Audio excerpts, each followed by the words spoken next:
So, good morning mga bossing. Day 2 po tayo sa ating trabaho ngayong taong January 2. So yun, unti-unti nang nagbabalik ang daloy ng trapiko dito sa Santa Rosa. So kahapon yung nakita nyo kung yung napanood yung video ko, napakaluwang ng kalsada, pero ngayon ayan nagsisimula na bumalik sa dati.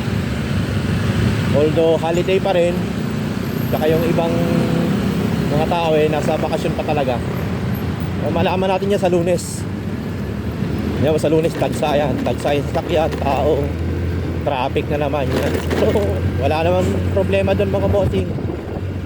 Lagi naman natin kasama yan. Pag nasa kalsada tayo, araw-araw tayo bumabiyahe papuntang trabaho, lagi nating nasusuong yan. So siyempre ang kailangan natin dito, tiyaga, tsaka kaunting pasensya. Siyempre driver tayo, kailangan natin yan. Tsaka iba yung pag-iingat. So shout out sa lahat po ng papasok ngayon sa trabaho na katulad ko. Shout out sa inyo. Happy New Year. Yeah.